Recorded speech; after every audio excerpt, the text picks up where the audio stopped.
Physically refined rice bran oil Annamayya పాటకు పట్టాభిషేక కార్యక్రమానికి విరామం తర్వాత మీ అందరికీ స్వాగతం.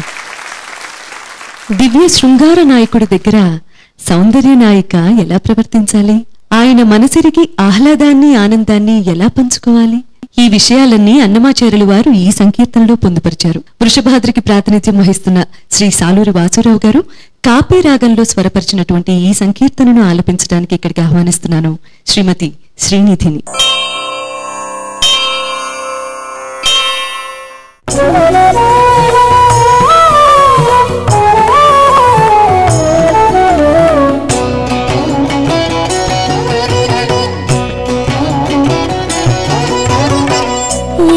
సిక్కులు పడేవే ఎలయించినట్టయ్యేని, ఏల సిక్కులు పడేవే ఎలయించినట్టయ్యేని, వాలాయించి నీకుగానే వలచినాడతడు,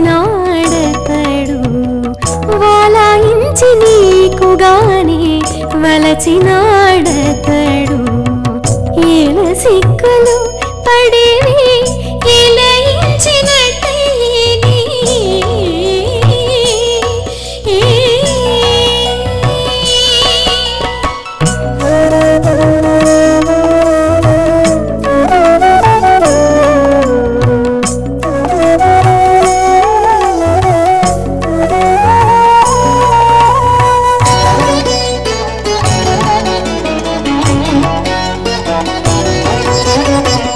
పాడి చూపగదవే నీపతి వేడుక పడిని, పాడి చూపగదవే నీపతి వేడుక పడిని, వీడి మందు కోనవే వేగమే, వీడి మందు కోనవే వేగమే, చూడవే అతని దిక్కు సొత్తులడుగబోచిని, చూడవే అతని దిక్కు సొత్తులడుగబోచిని, కోడేటి కూటములకు గుబ్బతిల్లినతడు, కోడేటి కూటములకు గుబ్బతిల్లినతడు.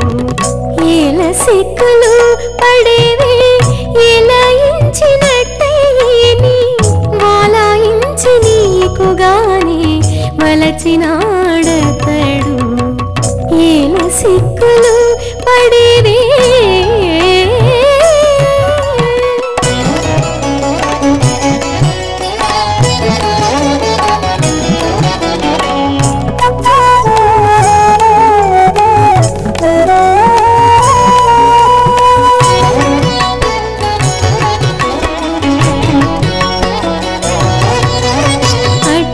పాదాలొత్తవే అందుకే తమకించి, పెట్టుకోవే తానిచ్చిన పెను సొమ్ములు, అట్టే పాదాలొత్తవే అందుకే తమకించి, పెట్టుకోవే తానిచ్చిన పెను సొమ్ములు, గుడ్డు తోడగూచుండవే కొంగువట్టి వేడుకొని, గుడ్డు తోడగూచుండవే కొంగువట్టి వేడుకొని, గట్టిగా నీ పొందులే కడుగోరినతడు, గట్టిగా నీ పొందులే కడుగోరినతడు.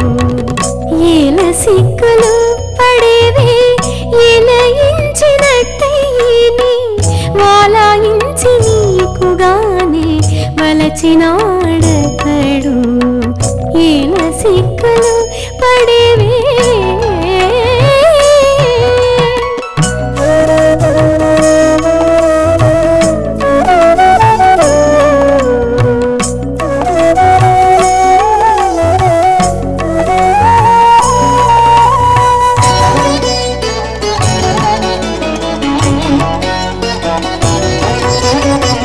సెలవుల నవ్వవే శ్రీ వెంకటేశుడు నవ్వి,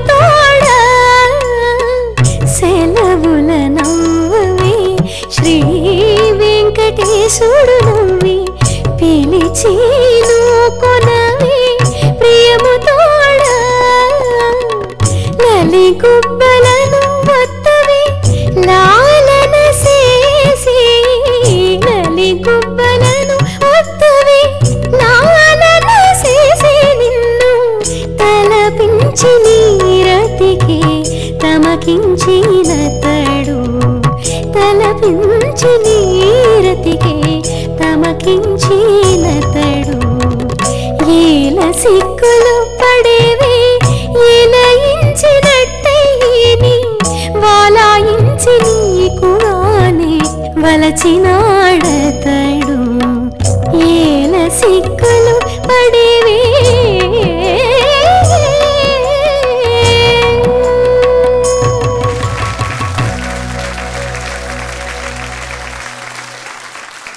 మత్స్య కూర్మో వరాహశ్చ నారసింహశ్చ వామనః రామో రామశ్చ కృష్ణశ్చ బుద్ధః కల్కిరేవ సహా అని చెప్పి మహావిష్ణువుకి ప్రసిద్ధిగా 10 అవతారాలు ఉన్నాయి అని చెప్పి భాగవతాది గ్రంథాలు చెప్తూ ఉన్నాయి. స్వామివారికి ఎలా అయితే 10 అవతారాలు ఉన్నాయో స్వామివారి పైన అన్నమాచార్యులు వారు రచించినటువంటి కీర్తనకు కూడా 10 లక్షణాలు ఉన్నాయి అన్నారు చిన్నన్న. శృతులై శాస్త్రములై పురాణ కథలై సుజ్ఞాన సారంబులై యతి లోకాగమ వీధులై విపుల మంత్రార్థంబులై నీతులై కృతులై వెంకటశైల వల్లభు రతిక్రీడా రహస్యంబులై నుతులై తాళులపాక అన్నయ్య వచో నూత్న క్రియలు చెన్నగున్ అని చెప్పి. మామూలుగా త్రివేణి సంగమం అన్నమాచార్యులు వారి యొక్క సాహిత్యం. గంగానది విమలంగా ప్రవహిస్తుంది. అదే కురుక్షేత్రపుటి అంచుల్లో పెద్ద శిలలను కూడా బద్దలు కొట్టుకుని రజోగుణంతో ప్రవహిస్తుంది సూర్య తనయ అయినటువంటి యమునా నది. సరస్వతీ నది ప్రసన్నంగా అలా అంతర్వాహినిగా ఉంటుంది. అలాగా యోగ కీర్తనలు సరస్వతీ నదిలా కనిపిస్తాయి అన్నమాచార్యుల వారు. గంగా నదిలా ఆయన ఆధ్యాత్మ కీర్తనలు ఉంటాయి. ఈ శృంగార కీర్తనలు యమునా నదిలా మనలో ఉద్వేగాన్ని పెంచుతాయి, భగవద్ అనురక్తిని పెంచుతూ ఉంటాయి. ఈ కీర్తనలో నాయిక ముగ్ధ నాయిక ప్రియుడి దగ్గరికి వెళ్ళాలి. ఆ మొదటి భావాన్ని పల్లవిలో చెప్పాడు. నువ్వేం బెంగ పెట్టుకోవద్దమ్మా అలమేలు మంగమ్మ, స్వామి నీ పట్ల అనురాగంగానే ఉన్నాడు. నీవు లోపల ఏ బెరుకు లేకుండా ఆయన దగ్గరికి వెళ్ళు. వెళ్ళిన తర్వాత ఏం చేయాలి? ముందుగా ఈమె కొంత ప్రవర్తించింది అనుకోండి, జాన్ అనుకుంటాడేమో, ఏమీ లేకపోతే ఇష్టం లేదనుకుంటాడేమో అని చెప్పి లోపల ఆవిడికి ఆవేదన ఉంటుంది. అందుకని చెలికెత్తగా తానే మారిపోయి అన్నమయ్య అమ్మవారికి హితవు పలుకుతున్నాడు. వెళ్ళంగానే మంచి కర్పూర తాంబూలం ఇవ్వు, దానితో ఆయనకి మంచి ఉద్వేగం కలుగుతుంది. అప్పుడు స్వామి యొక్క వృత్తాంతాలు చెప్పు. ఎవరికైనా నువ్వు అంతటివాడివి ఎంతటివాడివి అంటే కాస్త ఆనందం కలుగుతుంది కదా, అలాంటి వృత్తాంతాలు చెప్పు. తర్వాత ఆయన పాదాలు బాగా ఒత్తు, దానితో ఆయన ఏవో సొమ్ములు ఇస్తే అవి పెట్టుకో, తర్వాత నీ కొంగు పట్టుకుని తిరుగుతాడు, అనుమానం ఏం లేదమ్మా అని చెప్పి ఆవిడకి ఉత్సాహం చెప్పి, ఆ తర్వాత ఇంకా చక్కగా సెలవి నవ్వు. ఏదో నవ్వుతూ ఉండేప్పుడు ఊరికే కొంతమంది నవ్వుతూ ఉంటారు, నవ్వకపోతే బాగుండు అనిపిస్తూ ఉంటుంది. అలా కాదు, కాస్త పెదవులు ఇచ్చేట్లుగా సెలవి నవ్వు, పెదాలంతా కనిపించేట్లుగా చక్కగా నవ్వమ్మా. ఆ నవ్వు వల్ల ఆయనకి బాగా ఉద్వేగం కలుగుతుంది. అప్పుడు నువ్వు దగ్గరగా జరుగు. ఎంత దగ్గరగా జరగాలో మళ్ళీ ఆవిడ ప్రశ్నిస్తుందేమో అని చెప్పి ఆయనే చెప్తున్నాడు. నీ యొక్క పయ్యదలు ఆయనకి తగిలేంతగా దగ్గరికి జరిగితే అప్పట్లో ఆయనకి ఆ ఉత్సాహం కలిగి నిన్ను దగ్గరికి తీసుకుంటాడు అని చెప్పి అన్నమయ్య ఒక నాయికగా అమ్మవారిని ఉత్సాహపరిచి స్వామి సరసకి తీసుకువెడుతున్నట్టుగా ఈ శృంగార కీర్తన. అంటే మనం కూడా భగవంతుడి దగ్గరికి వెళ్ళేప్పుడు బెరుకుగా ఉంటాం. అయితే లోపల శృంగార భావంతో స్వామి దగ్గరికి వెడితే ఎటువంటి అరమరికలు లేకుండా వెడతాం. ఎందుకండి? తల్లిదండ్రుల్లాగా ఓ గురువులాగా భగవంతుడిని భావించకుండా ప్రియుడిగా ఎందుకు భావిస్తున్నాం అనే సందేహం కలుగుతుంది. ఎందుకంటే మనం అన్ని విషయాలు తల్లిదండ్రులకు చెప్పుకోలేం, గురువుకి అంతకన్నా చెప్పుకోలేం, మిత్రులతో మళ్ళీ ఎప్పుడన్నా అధిక్షేపణ చేస్తారో అనే బెంగ. కానీ వలచినటువంటి ప్రేయసి చక్కగా ప్రియుడికి ఎలా అయితే తన మనస్సులో ఉండేటువంటి ప్రతి అంశాన్ని పూసగుచ్చినట్టు చెప్తుందో అలా మన మనస్సుని మన దేహాన్ని ఆయనకి అర్పించాలి అనేటువంటి మధురాతి మధురమైనటువంటి భావాన్ని ఇంతకన్నా పొందికగా ఇంతకన్నా చక్కగా మరి ఎవరు వాగ్గేయకారులు రాయలేరేమో అని తరువాత వారు ఆయన పదకవితా పితామహుడు అని ప్రశంసించారు. ఆ భావం ఏమాత్రం దెబ్బతిల్లకుండా చక్కగా మీరు ఆలపించారు. కాబట్టి మీ అందరూ కూడా ధన్యులని చెప్పి నేను మనవి చేసుకుంటున్నాను. చాలా బాగుంది వసురావు గారు. ఈరోజు ఈ సంచికలో ఈ రాగాన్ని రెండోసారి వింటున్నా. ఇందులో మళ్ళీ కొత్త అందాలు బయటపడినాయి. చాలా చక్కగా ఉంది. అలాగే బాగా పాడే అవసరం లేదు. వావిలపాడు అంటే వాయల్పాడు గ్రామంలో వెలసిన శ్రీరామచంద్రుడన్నమాట. వారి గురించి అన్నమయ్య రాసిన శృంగార కీర్తన ఇప్పుడు మనం వినబోతున్నాం. ఆ రఘురాముణ్ణి ఉద్దేశించి అన్నమయ్య రాసిన అతి తక్కువ శృంగార కీర్తనలో ఇది కూడా ఒకటి. దర్శకేంద్రులు శ్రీ కె రాఘవేంద్రరావు గారి పర్యవేక్షణలో అంజనాద్రికి ప్రాతినిధ్యం వహిస్తున్న నాగరాజ్ గారు ఈ కీర్తనని కాపీ రాగంలో స్వరపరిస్తే పాడటానికి వస్తున్నారు సునీత. అంటే నేనే.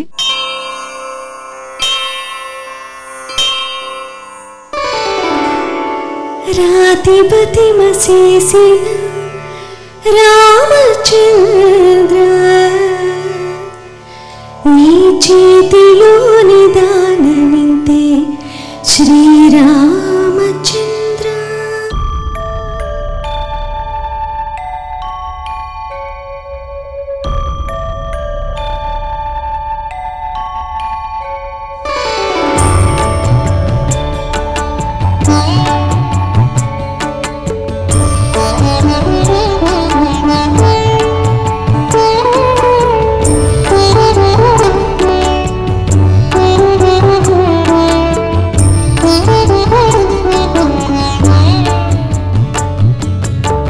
రాతిపతి మసేసిన రామచంద్ర నీ చేతిలోని దానమింతే శ్రీరామచంద్ర.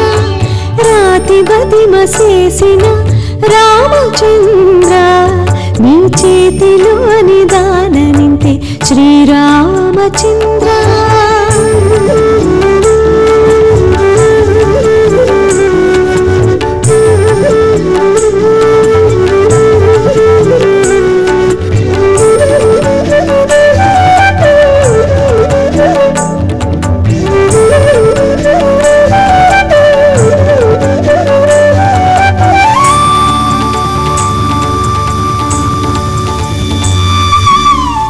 బట్టిరట్టు సేకి కావద్దు రామచంద్ర నెట్టలనే దూరనోపనిను రామచంద్ర.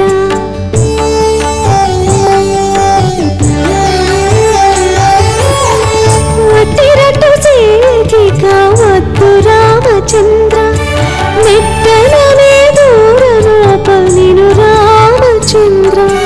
వట్టిది ప్రేమము నీపై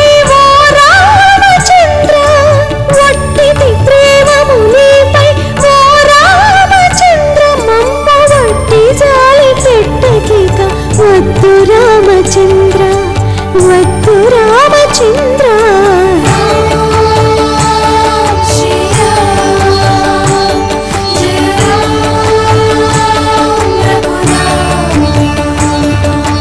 రాతిపతి మసేసిన రామచంద్ర నీ చేతిలోని దానమింతే శ్రీరామచంద్ర.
రాతి బతిమ చేసిన రామచంద్ర నీ చేతిలో నిదానమింతే శ్రీరామచంద్ర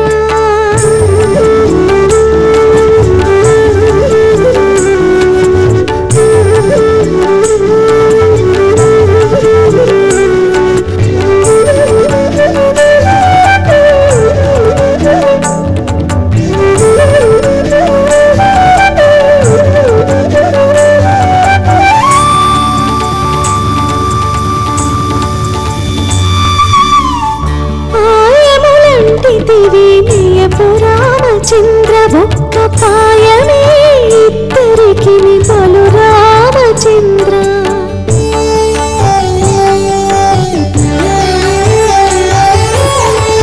ఆయములంటి తివినియపు రామచంద్ర ఒక్క పాయమే ఇద్దరికి పలు రామచంద్ర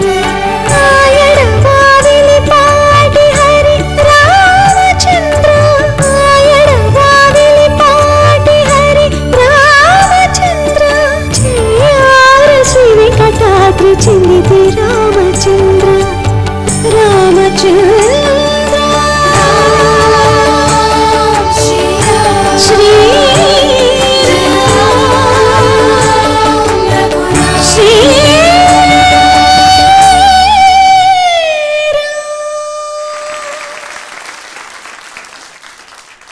మాతా రామో మత్పితా రామభద్రో భ్రాతా రామో మత్సఖా రాఘవేశః సర్వస్వం మే రామచంద్రో దయాళు నాణ్యం దైవం నైవ జానే నజానే.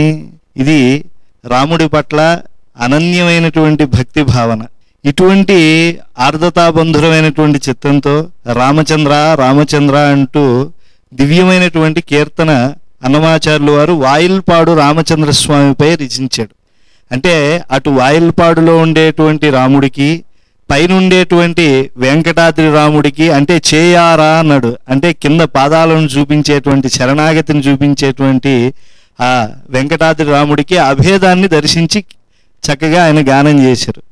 దీనిలో ఆ స్వామి పైన తన భక్తిని ప్రకటిస్తూ స్వామి నాలో ఉండేటువంటి ఏదైతే లోపాలు ఉన్నాయో వాటిని నువ్వు గుణాలుగా స్వీకరించు అనే ఆవేదన వ్యక్తం చేస్తున్నాడు. నీ సమమైనటువంటి ఉజ్జిగా నన్ను భావించు, నువ్వు మర్మాలను తెలిసినటువంటి వాడు, అంటే నా మనస్సులో ఉండేటువంటి ఆవేదన నేను అభివ్యక్తీకరించుకోలేకపోతున్నాను కాబట్టి నన్ను ఎంపిక చేసుకుని నీవాడుగా చేసుకో. ఇలాగా దానిలో ఉండేటువంటి పదాలన్నీ కూడా రాముడి పట్ల తనకు ఉండేటువంటి అనురక్తిని బాగా తెలియజేసుకునేట్లుగా చేశాడు. అయితే సంప్రదాయజ్ఞులు అని మనం ఈరోజు ఆచార్యులుగా విశ్వవిద్యాలయాల్లో చెప్పుకునేటువంటి వాళ్ళు దీన్ని కోలాట సంకీర్తన అని చెప్పారు. అంటే నేను పరిశోధనలో ఉండేటువంటి మాట చెప్తున్నాను, నాకు స్వయంగా సంగీతం తెలియదు. ఇప్పుడు వెట్టి వలపు చల్లకు విష్ణుమూర్తి నాతో వెట్టదీర మాట్లాడు విష్ణుమూర్తి అన్నట్టుగా అలా ఇది కోలాటం పాటేమో అన్నట్లుగా వాళ్ళ అభిప్రాయాన్ని చెప్పారు. కానీ మీరు ఇలా పాడినా కూడా నాకు బాగుంది, వినటానికి చక్కగా సౌలభ్యంగా కూర్చుని పాడవచ్చు. అలా ఉంటే ఇంకొంచెం ఉత్సాహంగా 10 మంది భగవద్ ఆరాధన సమయాల్లో ఉత్సవ గీతాలుగా కూడా పాడుకోవచ్చు. అన్నమయ్య కీర్తనలు ఒంటరిగా పాడుకోవచ్చు, జంటగా పాడుకోవచ్చు, బృందంగా పాడుకోవచ్చు, ఏకాంతంగా ఎవరూ లేనప్పుడు మనం పాడుకోవచ్చు. ఇలా చక్కగా ఉండేటువంటి కీర్తనలు. అయితే రామాయణంలో ఉండేటువంటి దాన్ని ఎందరికో మనస్సులోంచి బయట పెట్టాలి అనేటువంటి కోరిక కలుగుతూ ఉంటుంది. సముద్రాన్ని చాలామంది దాటడం జరిగింది, కోతులు కూడా సేతు లంఘనం అప్పుడు దాటాయి. కానీ వాటి తోక పెట్టి అంతే లోతు అనుకున్నాయి, కానీ నిజమైన లోతు తెలియదు. అబ్ధిర్లంఘిత ఏవ వానర భటై కింత్వస్య గంభీరతాం ఆపాతాల నిమగ్న పీవరతనుర్ జానాతి మంథాచల. అమృతమథనం చేసినటువంటి ఆ మంథాచలానికి సముద్రం లోతెంతో తెలుసు, అక్కడ ఉండే అమృతం బయటికి తీసుకురావటం తెలుసు. అలాగే అన్నమయ్యకి రామాయణం తత్వము తెలుసు, రామాయణంలో ఏ అంశాలను గ్రహించాలో కూడా తెలుసు.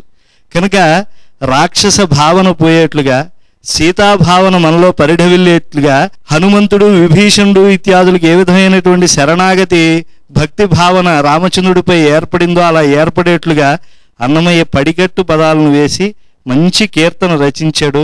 ఈ రాతిబతిమ అనేటువంటి ఒక్క కీర్తన మనం నిత్యం ఏ శ్రీరామనవమికో మనం చదువుకుంటే మొత్తం రామాయణం అంతా పారాయణం చేసిన పుణ్యం లభిస్తుంది అని నేను భావన చేస్తూ మీకు మనవి చేసుకుంటాను. చక్కగా పాడావు సునీత. నాగరాజు గారు, మిశ్ర గంభీర నాటక కదండి ఇది. ఒకసారి మూర్ఛన గంభీర నాట సగమ పనిసా వస్తుంది సార్. ఇష్టం అని ఎందుకు పెట్టాల్సి వచ్చిందంటే ఆ సితారు వాయిస్తున్నప్పుడు నాకు వేరే నోట్స్ టచ్ చేస్తే బాగుంటుంది అనిపించింది, మామూలు టేక్ చేస్తున్నప్పుడు.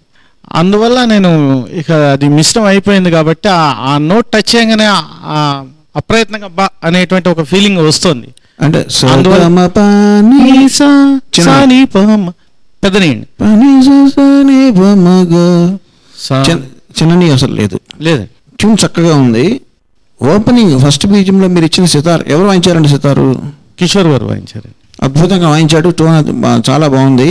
దాని తర్వాత వచ్చిన ఫ్లూట్ మీరే వాయించుండి ఉంటారు, అది చక్కగా ఉంది. అయితే నాకు ఎందుకో చరణం స్టార్ట్ అయిన తర్వాత వచ్చిన సింత్ లీడ్ కానీ, స్ట్రింగ్స్ కానీ, వైలెన్స్ కానీ, కోరస్ కానీ చాలా డిస్టర్బింగ్ అనిపించిందండి.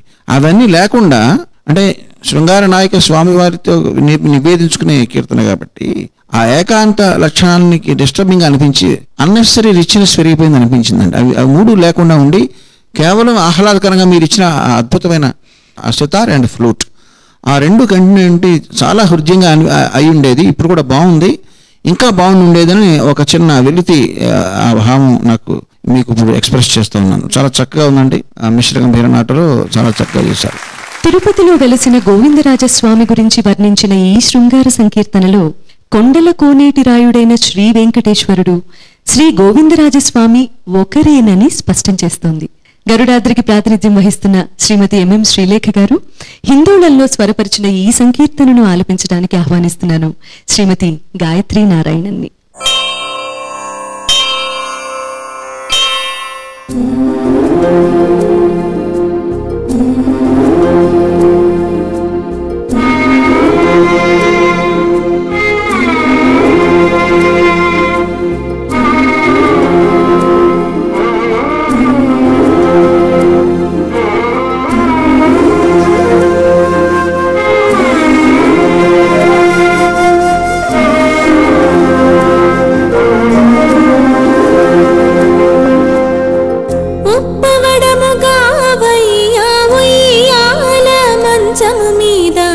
గొప్ప గొప్ప కన్నుల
గోవిందరాజా.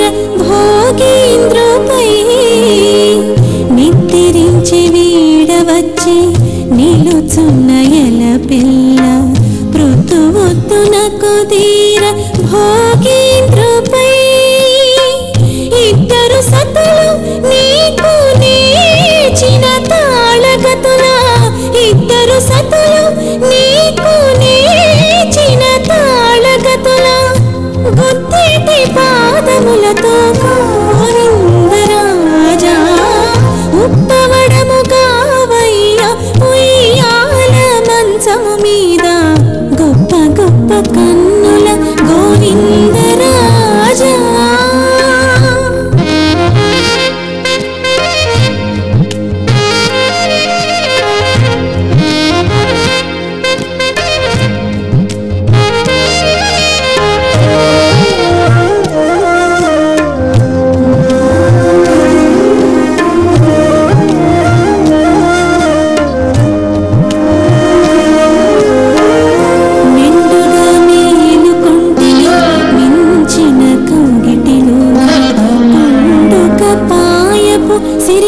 సిరికోపించంగా మెండుగా మేలుకొంటివి మించిన కౌగిటిలోన కొండుక పాయపు సిరికోపించంగా ఉండవయ్య సుఖలీల నుడివు నీ ప్రియముతో ఉండవయ్య సుఖలీల నుడివు నీ ప్రియముతో కొండలకు నీటిరాయ గోవిందరాజా ఉప్పవడము గావయ్యా ఉయ్యాల మంచము మీద గొప్ప గొప్ప కన్నుల గోవిందరాజా ఉప్పవడము గావయ్యా ఉయ్యాల మంచము మీద గొప్ప గొప్ప కన్నుల గోవిందరాజా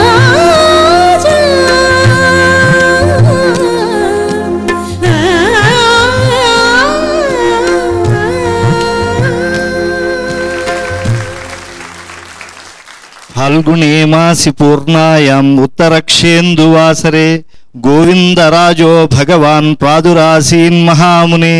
గోవిందరాజస్వామి వారు తిరుపతి పట్టణంలో విరాజిల్లుతూ ఉంటారు. అయితే ఈ శ్లోకం ప్రతిరోజు తిరుమల ఆనంద నిలయంలో పఠిస్తూ ఉంటారు. గోవిందరాజస్వామి సన్నిధానంలో ఏం జరుగుతూ ఉంటుందో కూడా ఆ ఉత్సవ విశేషాలను శ్రీనివాసుని చెంత వినిపించడం అనేటువంటిది ఆలయ మర్యాద. ఇక్కడ శయన భంగిములో ఉండేటువంటి గోవిందుడికి, తిరుమలలో ఉండేటువంటి గోవిందుడికి, ఉత్థానమూర్తికి అభేదాన్ని అన్నమయ్య దర్శించాడు.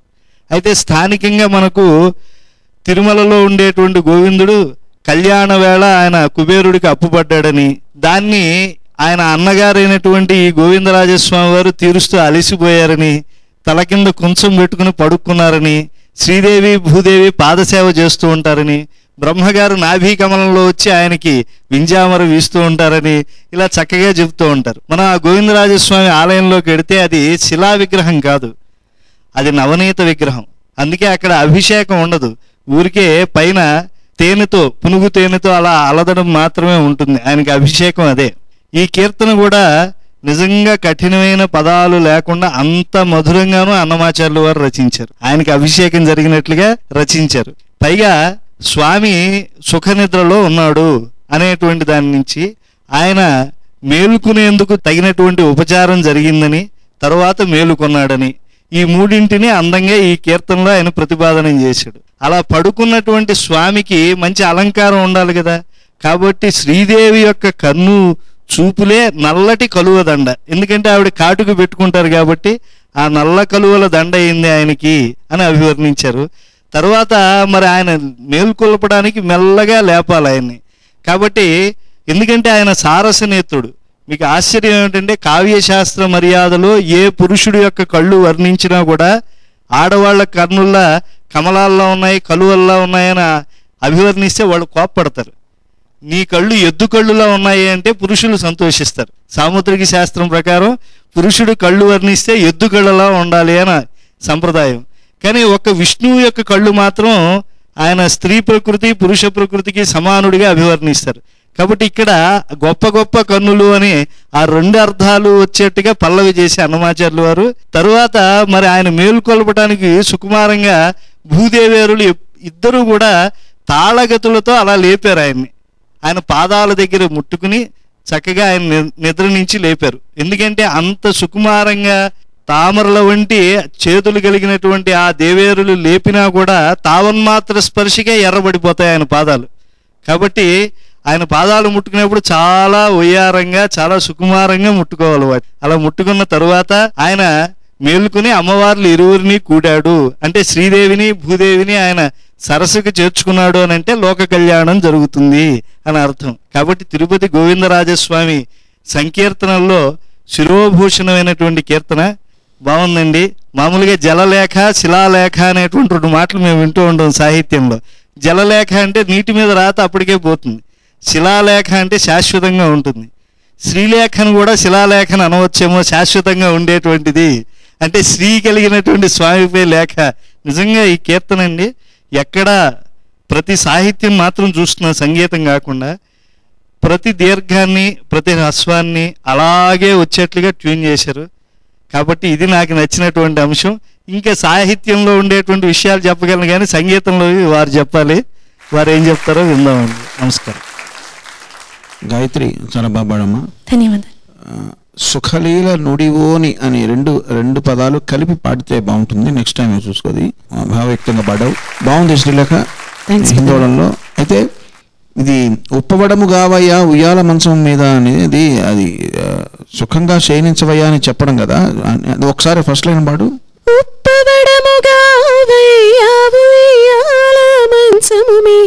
అన్నది ఆ తారస్థాయిలో అందుకోవడం బదులు ఎవరైనా హాయిగా పడుకోమన్నప్పుడు మనం గట్టిగా అరిచి చెప్పం కదా, అది లోలో అను ఏదైనా ఆశువుగా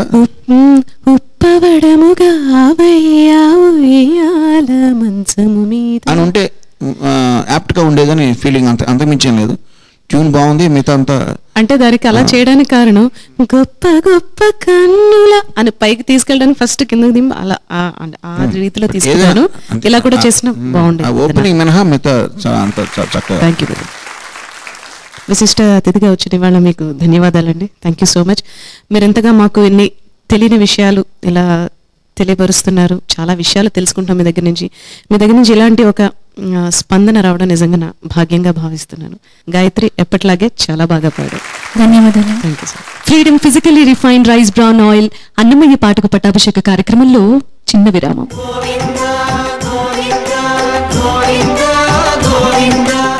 స్వామివారి అనుగ్రహం ఈ సంచికలో ఎవరి మీద కాస్త ఎక్కువ ఉన్నదో తెలుసుకునే సమయం. శుక్రవారం